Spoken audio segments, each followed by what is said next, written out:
Assalamualaikum warahmatullahi wabarakatuh. Halo semuanya, perkenalkan nama saya Mahfuzah dengan NIM 2504202120. Hari ini saya akan mempresentasikan tugas saya yang berjudul Ciri-ciri utama akhlak dalam Islam. Sebelumnya, saya akan menjelaskan dulu apa itu akhlak. Akhlak merupakan cerminan keimanan seseorang dalam Islam.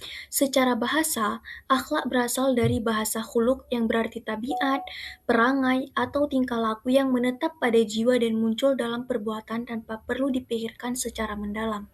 Artinya, tindakan yang berakhlak adalah tindakan yang muncul secara spontan, tanpa perlu dibuat-buat, karena tindakan tersebut sudah menjadi karakter khas kita sendiri.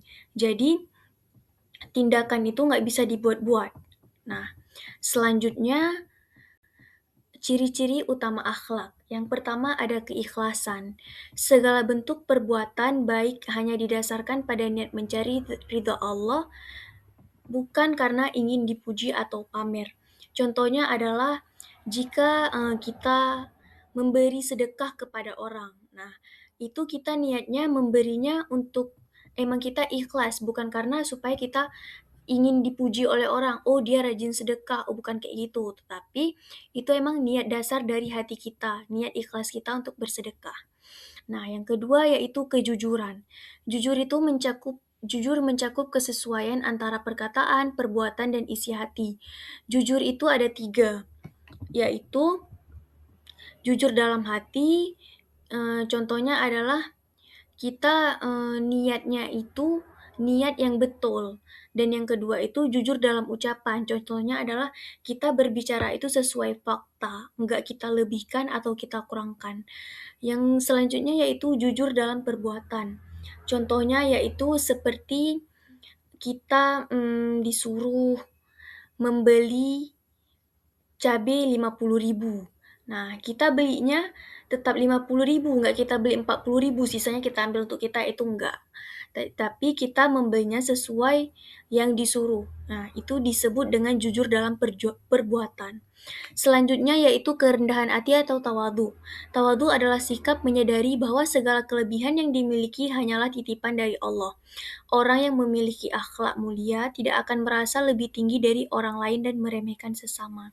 Contohnya yaitu misal kita merasa diri kita lebih dalam pelajaran agama, sedangkan kawan kita itu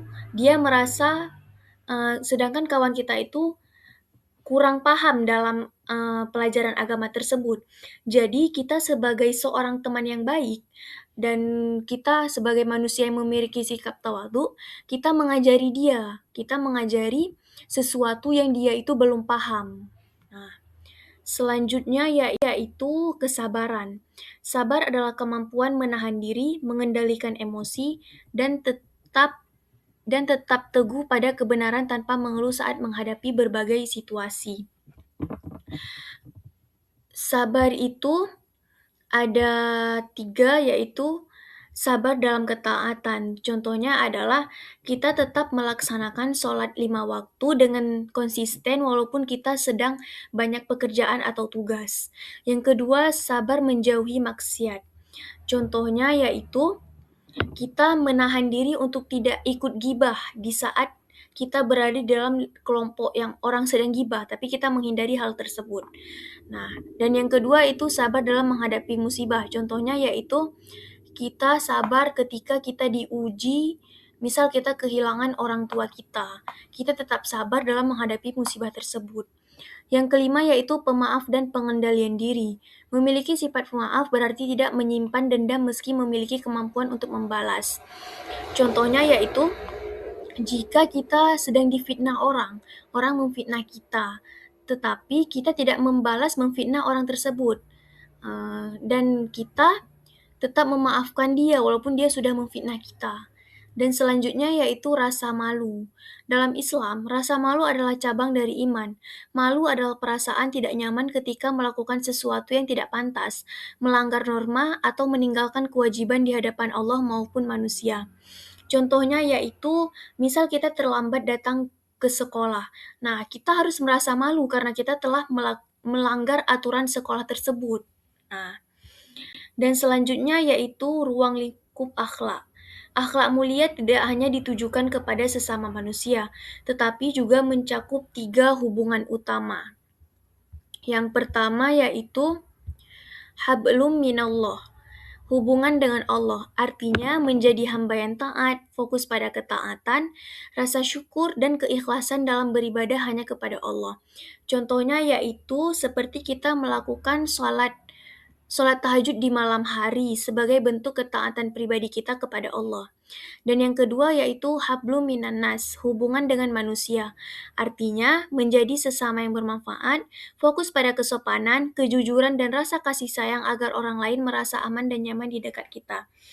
Contohnya yaitu kita uh, membantu orang tua menyeberang jalan. Nah, atau kita senyum dan memberikan senyum yang tulus kepada tetangga kita gitu. Dan selanjutnya yaitu hablum minal alam, hubungan dengan alam. Artinya, menjadi penjaga bumi, fokus pada rasa peduli untuk melestarikan lingkungan, menyayangi hewan dan tidak merusak alam sekitar. Contohnya yaitu salah satu cara kita mencintai alam itu yaitu dengan cara kita membawa botol minum sendiri atau tumbler untuk mengurangi sampah plastik atau menanam pohon. Nah, dan selanjutnya yaitu penyakit yang merusak akhlak. Ada 4. Yang pertama, hasad atau dengki. Tidak senang melihat orang lain sukses. Contohnya yaitu misalnya ketika seorang teman kita mendapatkan nilai lebih tinggi daripada kita. Nah, kita langsung kayak nggak suka, kita merasa dengki kepada dia. Yang kedua yaitu ujub atau bangga diri. Merasa hebat karena usahanya sendiri, lupa bahwa itu pemberian Allah. Nah, contoh yang kedua ini yaitu misal kita mendapatkan peringkat 1 di kelas. Kita kayak merasa oh akulah paling keren, akulah paling pintar. Tapi kita lupa bahwa kita bisa peringkat 1 itu juga karena bantuan dari Allah Subhanahu wa taala. Dan yang ketiga ria atau pamer. Berbuat baik agar dilihat manusia. Nah, contohnya kayak kita sedekah tadi. Misal kita sedekah, aku mau sedekah lah biar dilihat orang. Terus kayak kita sholat. Nah, kita misal dalam keramaian, aku mau sholat lah biar dikira aku alim gitu. Itu nggak boleh. Dan yang terakhir yaitu hubbud dunya, cinta dunia yang berlebihan hingga menghalalkan segala cara. Contohnya yaitu seseorang yang rela memutus silaturahmi dengan keluarganya hanya karena dia berebut harta. Nah, seperti itu. Nah, sekian penjelasan yang dapat saya jelaskan tentang ciri-ciri utama akhlak dalam Islam. Lebih dan kurang saya mohon maaf. Assalamualaikum warahmatullahi wabarakatuh.